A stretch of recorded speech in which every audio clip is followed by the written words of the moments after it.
Assalamualaikum warahmatullahi wabarakatuh. Waalaikumsalam warahmatullahi wabarakatuh. Kembali lagi dengan mata kuliah biologi laut. Kali ini membahas kembali tentang metazoa laut tingkat rendah. Kemarin udah membahas juga metazoa laut tingkat rendah, tapi topiknya nggak salah itu kemarin krustasea sama moluska. Kalau sekarang cnidaria sama spons. Cnidaria gambarnya yang kayak gini nah. Ini satu cnidaria semacam apa tadi? Colentrata. Kemudian ini yang sponsnya. Kita masuk yang materi pertama. Materi pertama itu tentang cnidaria, maksudnya adalah berdasarkan etimologi. Etimologi itu ini cabang ilmu linguistik yang mempelajari asal-usul kata. Cnidaria berasal dari bahasa Yunani cnidos yang artinya jarum penyengat. Kemampuan dalam menyengat cnidaria adalah asal nama hewan ini. Nah, maksudnya kan bentar ya, saya mute partisipan gitu Bang. Nah, di sini kan yang hewan ini dinamakan cnidaria karena orang dulu ya, orang zaman dulu, orang Yunani itu dia dikenal suka menyengat. Apanya nih? Semacam tentakel ini suka menyengat, makanya dinamakan cnidaria. Nah, kemudian cnidaria adalah sebuah filum yang terdiri dari lebih dari 10.000 spesies hewan sederhana yang cuma ditemukan di perairan kebanyakan lingkungan laut. Kalau filum dan spesies bisa digambarkan nggak kalau dalam sehari-hari kalian urutannya? Kayak kingdom, filum, spesies, genus. Ada yang bisa jelasin nggak?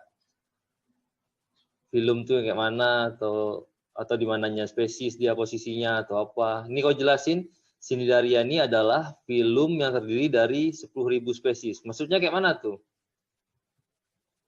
Ada yang bisa jelasin dikit nggak?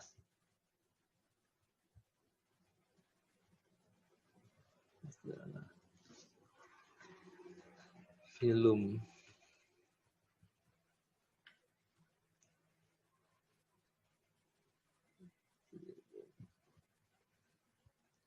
Ada. Filum kan yang di atas spesies dia. Maksudnya ya apa tuh tahapan yang apa? Di bawah kingdom tapi dia masalah. Nah, ini kan maksudnya itu kan dia salah satu jenis ya colentrata. Tadi mungkin filumnya colentrata, kemudian spesiesnya ada banyak, ada sampai 10.000 jenis kayak gini. Mungkin beda-beda dikit jenis sudah masuk spesies yang baru. Jadi kan yang gambar yang kayak gini kan kayak ubur-ubur nih kayak gini bentuknya. Nanti ada lagi bentuknya lain, ada spesies lain. Ada agak dikit lagi motifnya, ada spesies lain lagi. Makanya spesiesnya ada banyak. Dan kemudian slide berikutnya. Nah, ini ya, ciri-ciri cnidaria. Tubuhnya radial simetris. Nah, radial simetris itu kan dia untuk yang bukan apa ya, yang kalau bilateral simetris itu yang sama lah. Kalau dibelah dua kan sama. Tapi kalau yang radial simetris ini nggak bisa dia dibelah dua. Ini kayak untuk bunga, belimbing apa tuh, belimbing buah tuh. Jadi dia kalau dibelah itu sama juga, tapi belahnya mungkin dari sisi sini, dari sisi sini, atau dari sisi mana lah. Kalau yang ini yang spherical simetris ini itu jenis lain. Nah, jadi kan kalau radial simetris itu apabila dipotong tubuhnya melalui sumbu tubuh itu maksudnya yang nah sumbunya tengah nih, memotong dari mana tuh maka akan memperoleh beberapa bagian yang sama. Nah, ini dinding tubuhnya, ini cerita dinding tubuhnya memiliki lapisan sebagai berikut: epidermis di luar, kemudian ada juga ada gastroderain dalam yang berfungsi sebagai perutnya. Kemudian di dalam dinding tubuhnya epidermis terdapat nematosis sebagai sel jelatang atau penyengat. Nah, dia tuh ada nematosisnya. Nah, kalau nggak lagi menyengat di sini posisinya, nah, dalam. Tapi kalau lagi mencari mangsa atau apa, baru dia sengat keluar. Ini ada semacam tentakel apa flagel lah untuk menyengatnya. Gitulah bentuk dari yang kayak ubur-ubur tadi, yang cnidaria itu. Nah, kemudian di sini sistem saluran makannya adalah gastrovakular dan meruapid. Meruapid nggak dapat saya gambarnya. Kalau yang gastrovakular kayak gini. Nah, ini di mulutnya sini, ini tentakelnya, kemudian gastrodermisnya di sini, dead prey. Nah, ini dead prey ini yang udah mati itu, binatangnya atau hewannya. Ini gastrovakular gravity epidermis atau kulit. Bisa kalian artikan lah nih. Nah, mulut juga berfungsi sebagai anus. Dari situ dimakan, dari situ juga keluar. Nah, ini contoh-contoh lain kan. Yang hidup di laut tuh contohnya obelia. Kalau yang apa tadi? Cnidaria itu obelia yang ini. Kemudian kalau yang di air tawar contohnya hidra. Hidra yang tanaman, bukan tanaman sih, bentuknya kayak gini. Ini namanya hidra, ini namanya obelia. Tapi ini kan dari warnai. Kalau aslinya mungkin enggak seperti ini warnanya. Kemudian klasifikasi Cnidaria itu dibagi dalam 3 kelas. Yang pertama kelas hidrozoa, kebanyakan hidup di laut berkoloni. Bentuk tubuhnya berupa polip dan medusa, namun anggota yang soliter bentuknya hanya polip. Nah, ini kan kalau yang berkoloni itu, bentuknya kayak gini kebanyakan. Tapi kalau yang soliter sendiri bentuknya ya ini, bentuknya medusa atau polip. Kalau polip yang ini medusa ini. Ya kalau medusa kan ya kayak ubur-ubur itu, sering lah kita lihat dia sendiri nggak bergerumul. Nah gitu juga yang polip. Tapi kalau yang apa namanya, kalau yang berkoloni bentuknya kayak gini. Kemudian ada kelas berikutnya adalah kelas Spipozoa. Semua hidup di laut berbentuk dominan sebagai medusa. Nah ini Spipozoa yang kayak gini nih, yang kayak ubur-ubur. Nah, bentuknya kan kayak medusa, melayang pada badan air, contohnya Aurelia aurita. Nah ini ubur-ubur, dia medusa. Medusa itu kembang. Kemudian kelas Anthozoa, selama hidupnya berbentuk polip.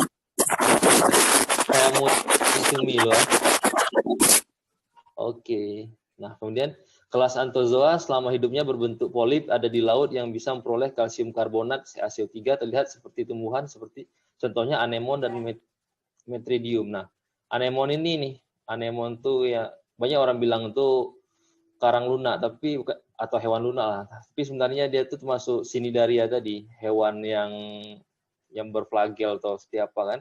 Nah, ini contoh yang metridium. Nah, kalau kalian lihat di sana nanti metridiumnya kayak gini.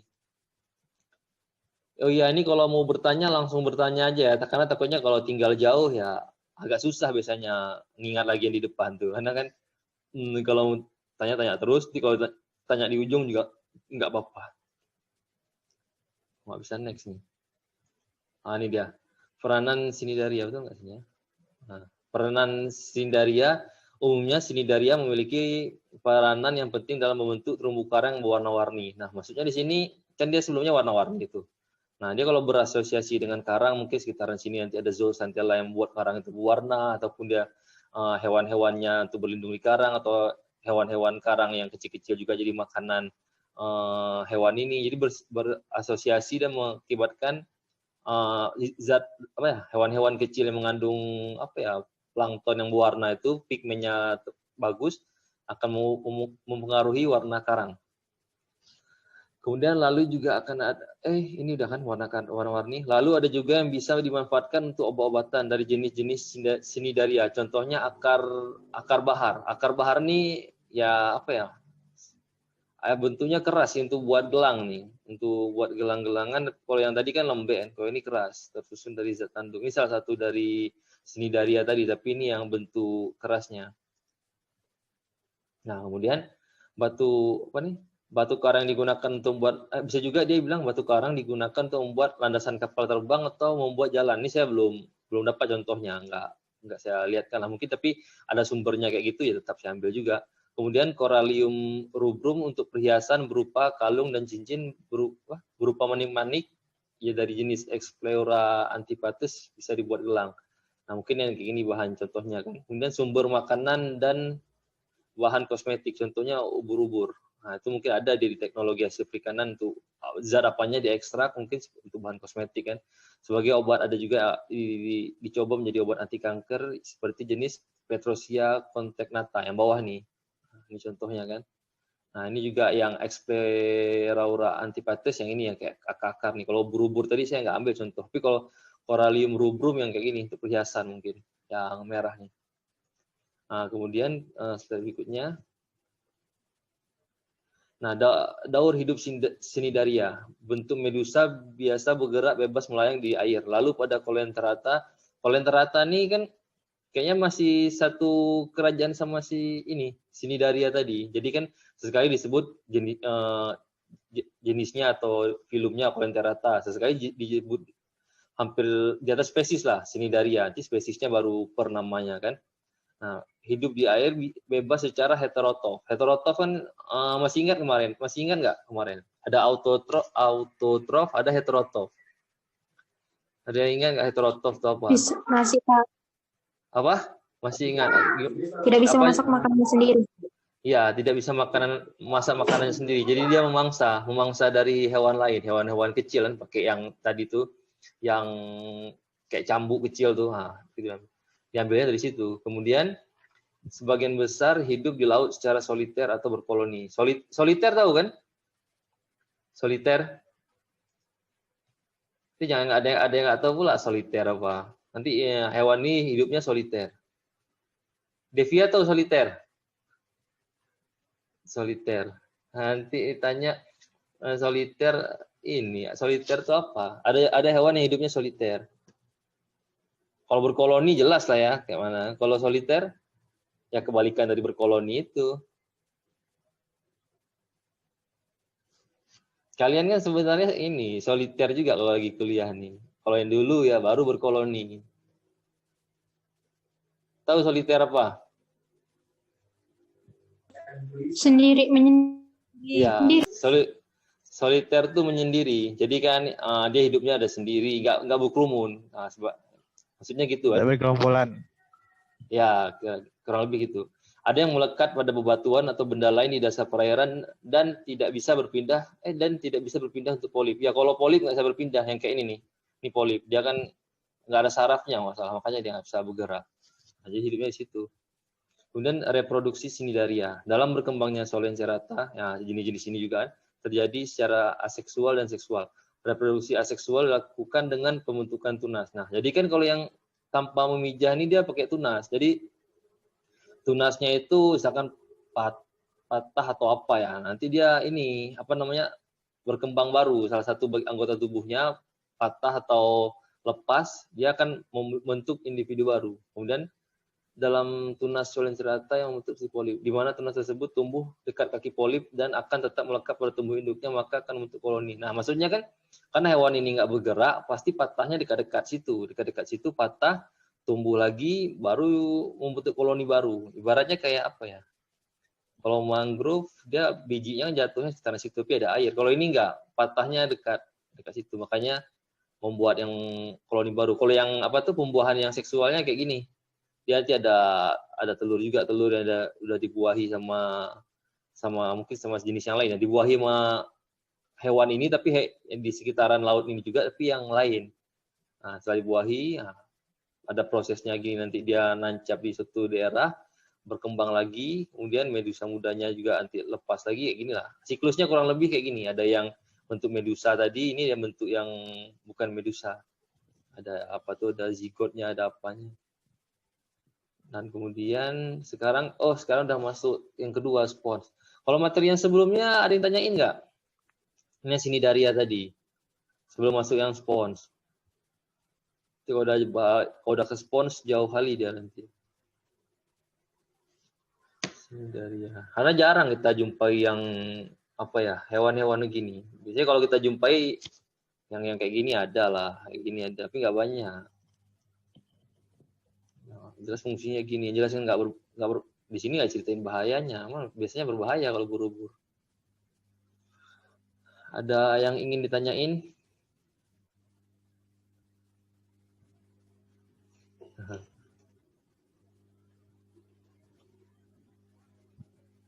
Saka ada yang bingung-bingung atau apa kan?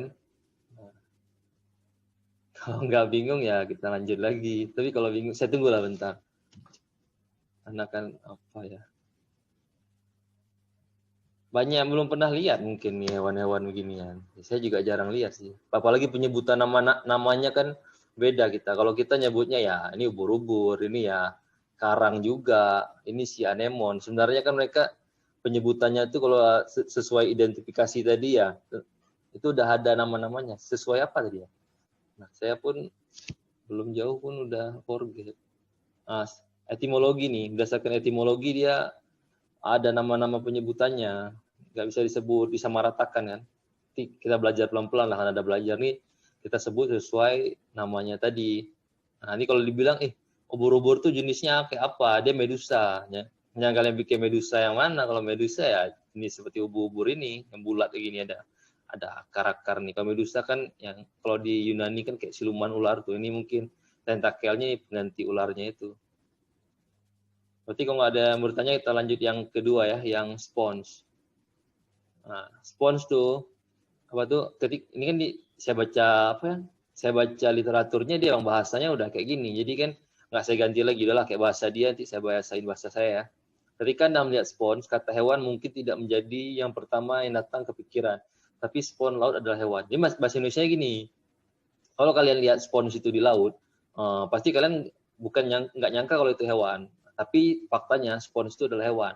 Kalau kita pikir spons itu ya kayak batang kayu, saya dulu pikir ini batang kayu ataupun patahan karang. Nah, sebagian orang juga anggap ini mungkin tumbuhan, ya dia fotosintesis atau apa, rupanya dia hewan. Nanti ada videonya tuh, saya pernah jelasin, saya nggak lupa masukin pula. Apa, kalau kalian ketik di YouTube, mengapa spons dikatakan hewan? Ada entah sel apanya, entah kalau ada sel ini dia termasuk hewan, cuman dia nggak punya saraf. Kalau nggak punya saraf, dia nggak bisa bergerak. Nah, kemudian kita bahas lagi, ada lebih dari 6.000 spesies bunga kerang. Nah, sekali dibilang spons, sekali dibilang bunga kerang ya. Jadi sebenarnya sama aja tuh bentuknya. Ada 6.000 spesies, ada banyak jenis kan. Kebanyakan hidup di laut, meskipun ada juga spons air tawar. Spons air tawar belum lihat saya. Ini contoh gambaran spons sama organ-organnya. Nah, kemudian spons diklasifikasikan dalam filum porifera. Kata porifera berasal dari kata Latin yaitu porus, yang berarti pori, dan vere, beruang. Beruang nih bukan hewan, maksudnya mempunyai ruang, yang berarti pori pembawa atau pori-pori pembawa arus, entah pembawa apa mungkin maksud dia kan. Maksudnya dia semacam suatu bentuk dia berpori. Kemudian ini adalah melalui pori-pori ini bahwa spons menarik air dari yang dia makan. Ini kan bahasanya masih bahasa luar negeri kan. Maksudnya tuh dia makan melalui menyerap air dari sponsnya, nanti ada jasad renik atau plankton atau apa, baru diserap nutriennya. Dan kemudian sini deskripsi, spons berwujud dalam berbagai macam warna, bentuk, dan ukuran. Nah, banyak dia warnanya, banyak bentuk, banyak ukuran. Beberapa spons hati terlihat seperti dataran rendah kerak di atas batu.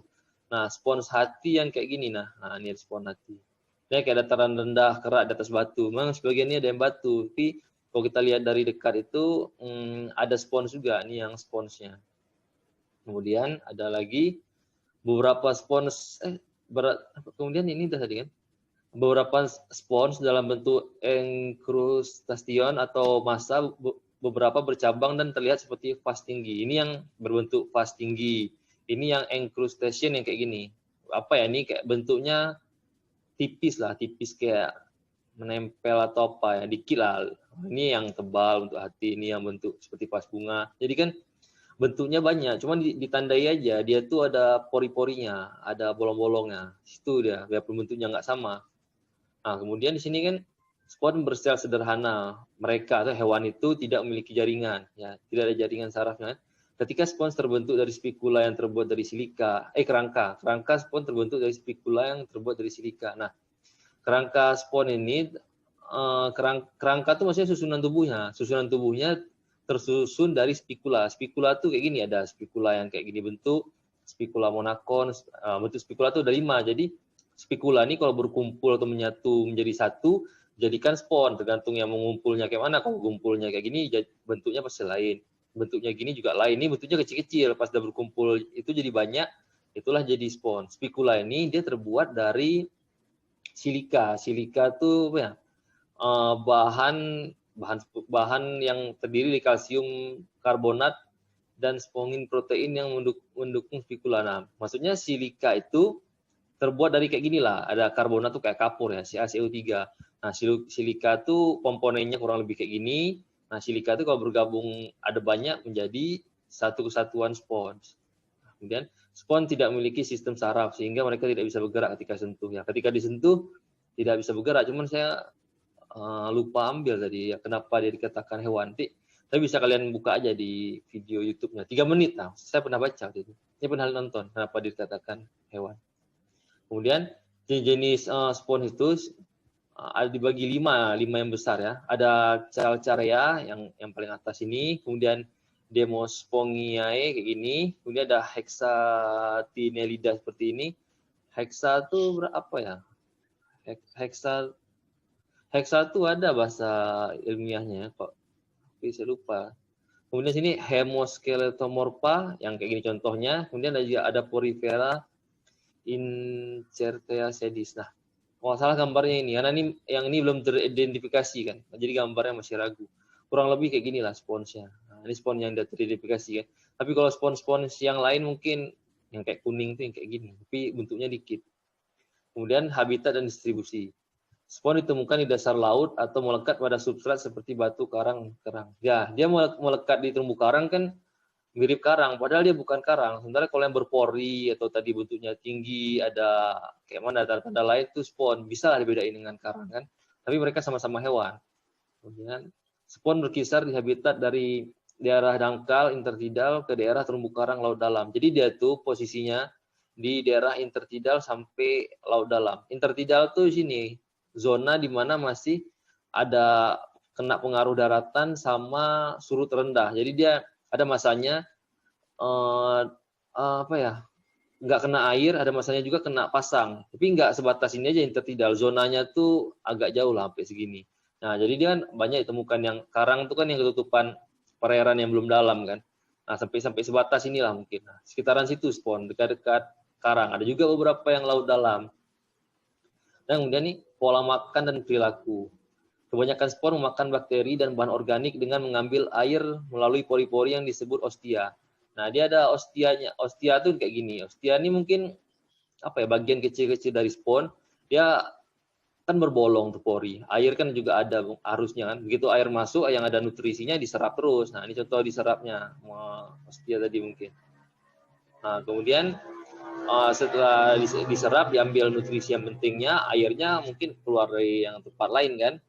Kemudian ada juga beberapa spons karnivora yang memakan dengan menggunakan spikula mereka untuk menangkap mangsa yang kecil. Nah, ini spons yang saya cari gambar yang karnivora yang kayak gini. Nah, ini berarti dia menangkap hewan-hewan yang super kecil menggunakan spikula. Spikula tadi kan semacam apa ya? Tangannya atau cabangnya. Nah, ini spikulanya ada ini, tapi dia bukan pakai tentakel. Jadi spikulanya tuh kaku. Jadi dia harus menempel memang kesannya. Cuman kalau dia spons ini lembek, kalau ada arus jadi kayak bergerak, jadi bisa kena mungkin hewan tadi itu kan. Kemudian di sini air dan limbah diedarkan keluar dari tubuh melalui pori-pori yang disebut oskula atau osculum. Nah, mungkin kan masuk air mungkin dari segala sisi, dari rongga-rongga tubuhnya, tapi ngeluarin limbah atau kotorannya dia dari osculum ini yang bolong-bolong titik yang besar-besar lah. Kurang lebih di sini kan. Kemudian ini reproduksinya. Spons bereproduksi secara seksual dan aseksual. Reproduksi seksual seperti tadi itu, seperti si sinidaria tadi. Kan dia ada mengeluarkan telur dan spermanya dari beberapa jenis kan. Mungkin ini yang telurnya di sini, mungkin sperma dari sini, nanti ada pembuahan masuk ke dalam sponsnya. Nanti pas ketika dikeluarkan lagi, begitu dia menetap, dia nggak bisa bergerak lagi. Itu jatuh tuh dia langsung tumbuh sampai usianya berapa tuh di situ terus. Nah, kemudian kalau yang aseksual ini dia kayak apa ya? Misalkan dibilang ada yang patah, saya bilang tadi kalau ada yang salah satu bagiannya yang patah, dia akan berkembang menjadi individu baru. Kalau ada patah, mungkin patah kenapa ya? Patah dimakan ada mangsa mungkin atau apa kan? Atau bencana alam, baru dia muncul yang baru.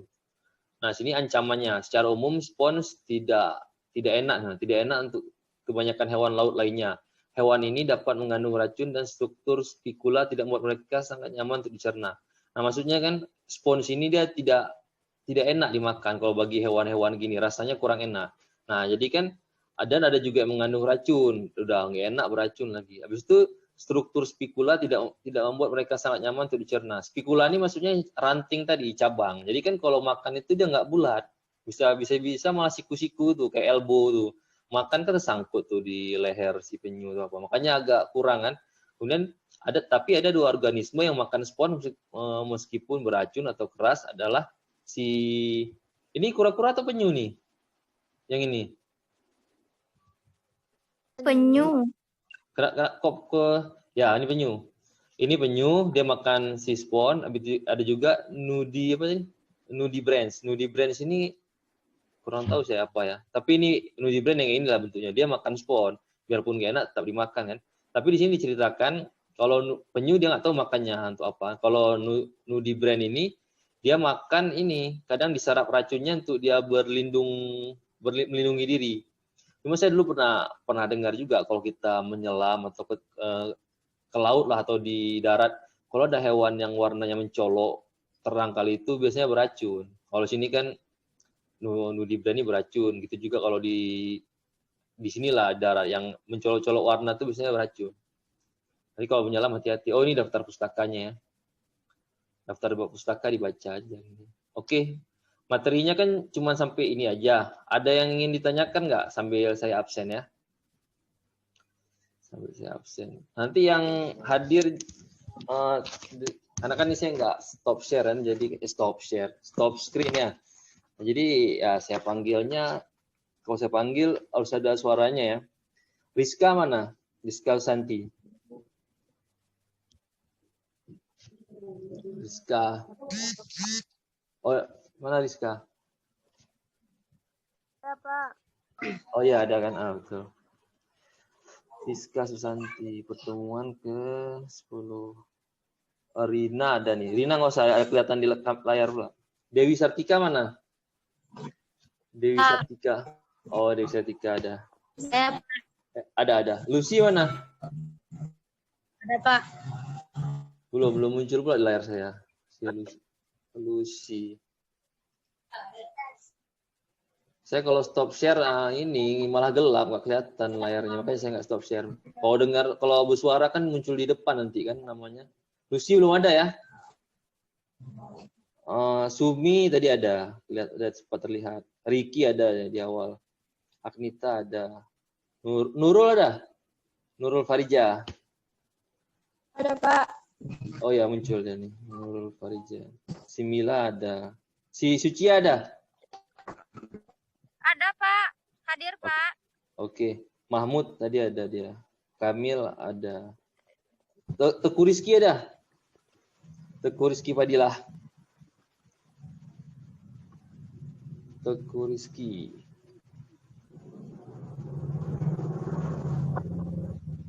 Mana nih Teku Belum, Rizky? Mbak. Belum ada.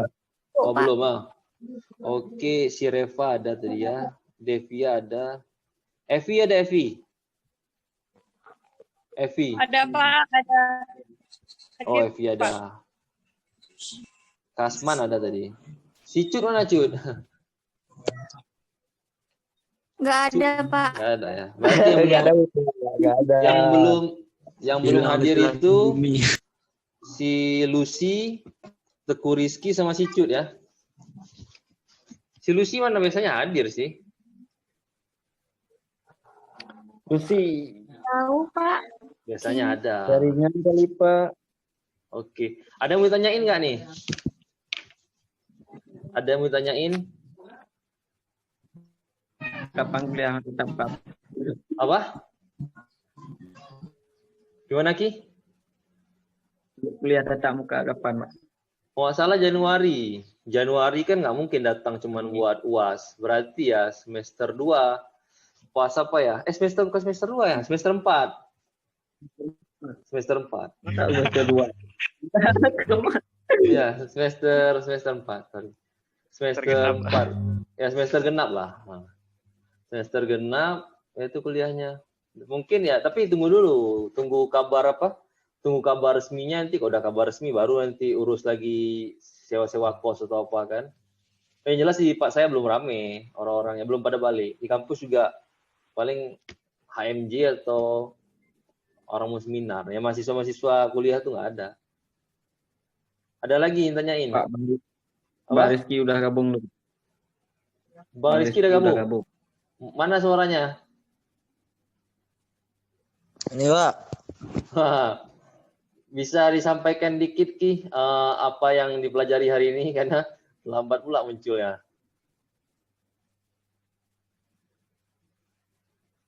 Bisa sambil nunggu kita tanya jawab. Apa kayak kesimpulan atau apa gitu dikit kan? Di slide ini juga ada kelihatan sih sebenarnya. Kalau masih ada slide-nya kan, simpulkan aja. Ada yang mau bertanya nggak sambil nunggu Teguh Rizky kasih kesimpulan? Bertanya lagi. Yang pertanyaan yang di luar mata kuliah ini juga nggak apa-apa. Karena kadang-kadang kalau tanya yang kuliah nih apa, kadang-kadang nggak bertanya pun.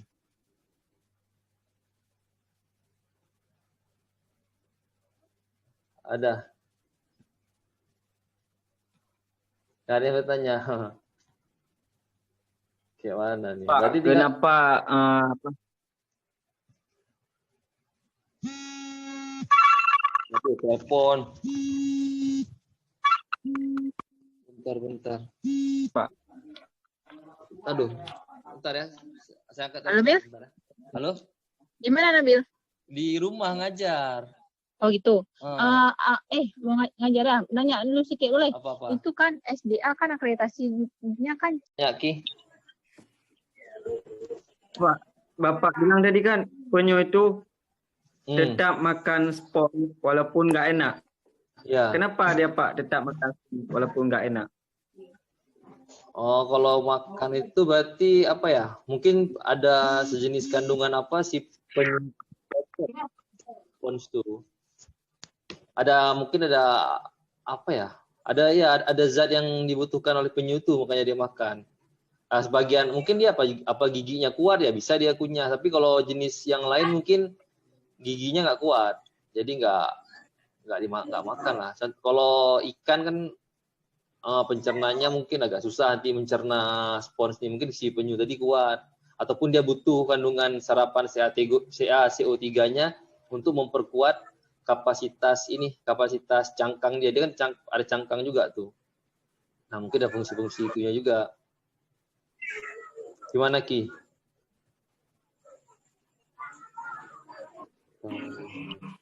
Ada lagi? Iya Pak ya. Ada Pak.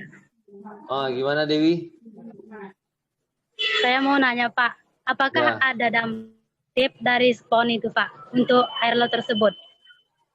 Kalau dampak buruk enggak, karena dia kan pencernaannya dia cuma makan hewan biasa kan. Habis itu dia tidak menghasilkan zat yang berbahaya.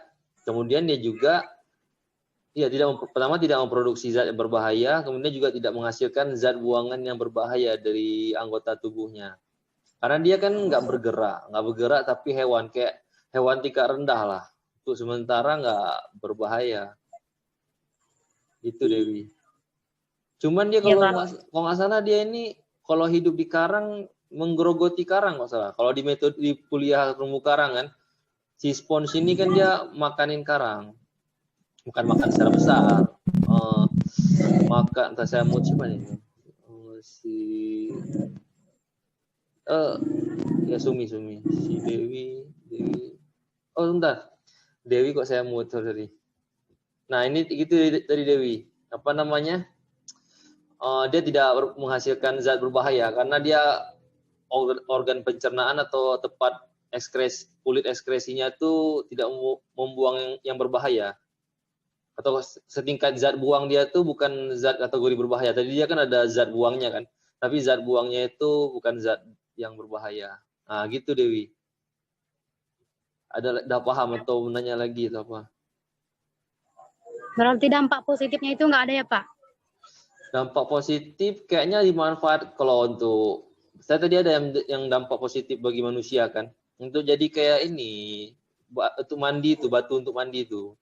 Tapi ada juga dia batu untuk apa ya? Untuk waduk entah apa. Kalau dia pakai high compress itu, kalau pakai batu spon lebih bagus untuk teknik sipil ya. Nah, itu saya nggak sambil tadi di slide-nya. Ada fungsi-fungsi lainnya. Kalau fungsi yang di terumbu karang, ya kalau yang di terumbu karang dia mengganggu nggak salah, sedikit mengganggu.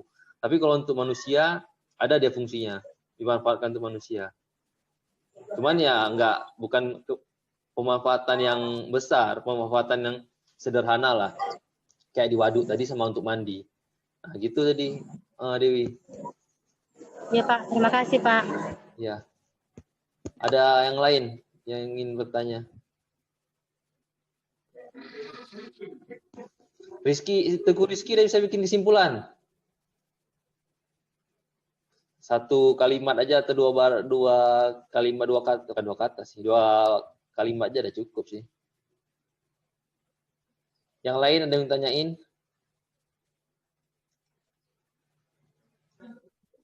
Ada Pak. Iya, Oh, Pak. Rizky ya.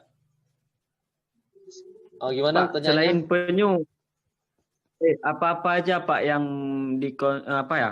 Kan spon itu kan bahan makanan. Apa-apa aja yang binatang laut yang memakan dia Pak?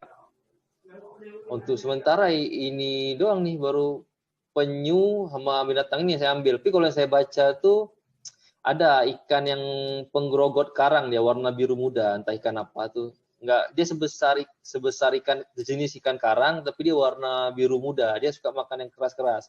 Mungkin bisa dimakan spons tuh Madiana, dia juga makan karang.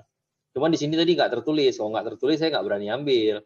Itu yang murni saya baca-baca sendiri kan. Kalau dia bisa makan batu karang yang keras, si spons ini yang lebih rapuh harusnya dia juga bisa gigit. Warnanya sama kayak nudibranch ini. Entah ikan apa, entah ikan kepe-kepe, entah namanya, pokoknya biru muda. Yang seingat saya ya. Gimana Ki? Iya Pak. Ada lagi yang mintanya? Ada, Pak. Silahkan. Siapa Apa nih? spons itu udah pernah diolah oleh manusia, Pak? Ada. Spons itu kan bisa yang saya baca tadi untuk batu untuk mandi itu, sama untuk yang dibuat bendungan untuk mengkompres air untuk menjaga, pokoknya dipakai orang di teknik sipil batunya tuh.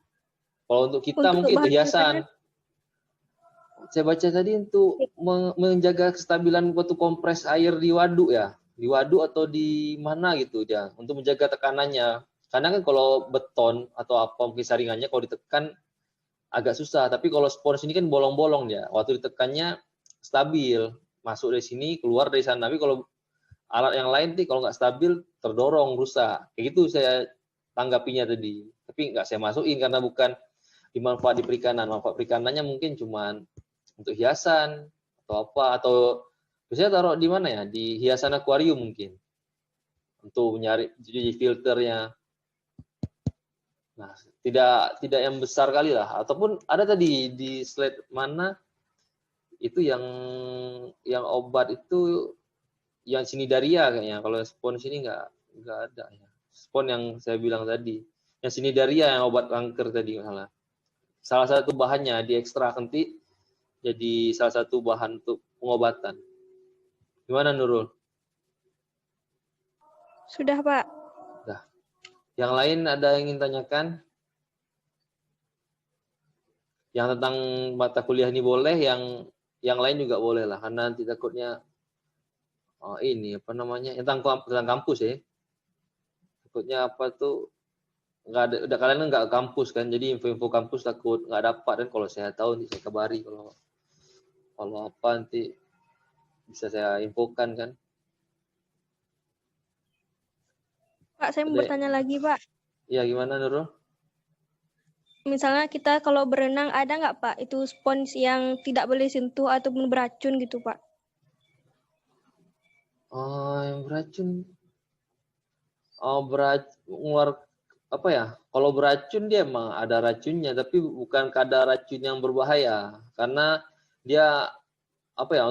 Biasanya kan belum ada kabar sih yang makan spons itu hewan tuh mati kan. Paling racun yang bikin tidak enak aja, tidak enak ataupun kayak apa ya? Tidak enak ataupun tidak berbahaya. Jadi kalaupun kena kita kalau hewan ikan atau penyu aja nggak mati, apalagi kita, mungkin gitu ibaratnya. Belum termasuk berbahaya, kecuali yang kayak ikan lepu kan kena dikit bahaya. Habis itu juga yang ikan buntal tuh ya, itu bahaya. Tingkat racunnya itu kadarnya bukan kadar yang berbahaya, kadar rendah, cuman sebatas pengusir mangsa, bukan untuk membunuh gitu.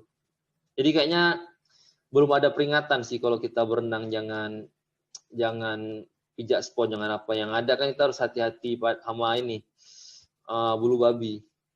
Nah, bulu babi aja nggak beracun tapi ada peringatan. Sementara spons belum ada peringatan ya. Masih bisa. Dan kalau manusia juga ambil kayaknya nggak berbahaya, karena tadi pakai buat yang teknik sipil tuh sama buat mandi, kayaknya batu mandi itu nggak bahaya. Itu Nurul. Baik, Pak. Ada lagi tanyain?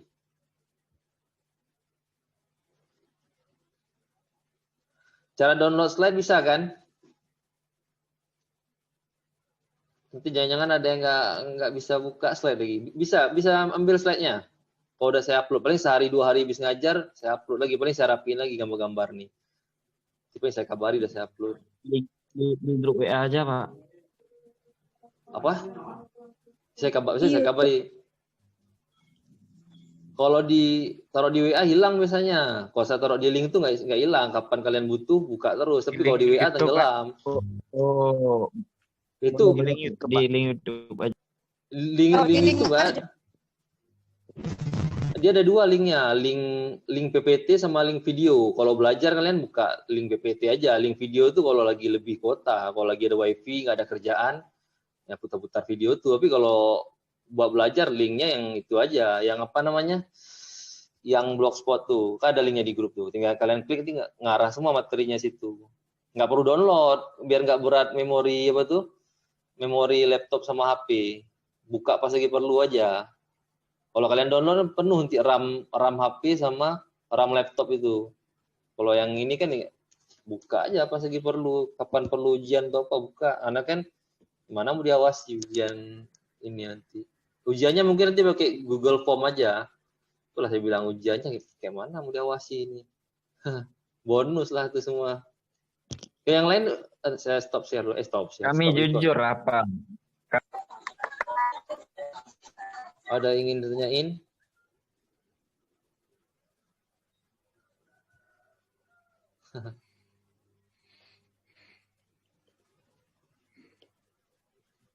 Udah jam berapa nih ya?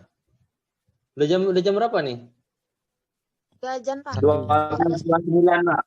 Apa? 12.29. Udah azan nih, Pak, di kampung kami. Oh, udah azan. ya kalau udah azan kayaknya udah aja ya. Berarti kalau udah saya ada pertanyaan lagi nggak? Si Teguh Rizky mana? Teguh Rizky mana nih? Cuman halo aja. Gimana Teguh Rizky? Udah ada kesimpulan belum? Coba lu kesimpulan lu sedikit. Yang tadi, Pak. Dari materi ini. Yang tadi, Pak. Ya. Apa kayak gitu?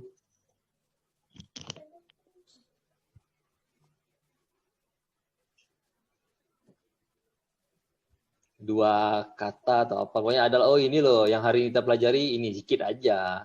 1 menit pun bisa. Maksudnya adalah yang ditangkap. Berarti kan. Udah. Spon berwujud dalam berbagai macam, Pak. Warna bentuk dan ukuran. Ya. Contohnya seperti yang terlihat seperti dataran rendah, gerak di atas batu, sementara yang lain bisa tinggi dari manusia. Itu baca. Kalau yang kesimpulan dari kamu apa ya? Kurang lebihnya ke bahasa kamu itu bahasa baca jadi. Tuh saya tanya aja ya. Spons itu hewan atau tumbuhan? Spons hewan, lah. Oh, hewan lah, betul. Wah, ragu. Ngapa? Udah dianggap hadir ya. Itu spons itu hewan. Ada dia alasannya nanti di video. Kalian cari aja video. Nanti saya kaitkan aja linknya ke link video nih. Nanti kenapa spons katakan hewan.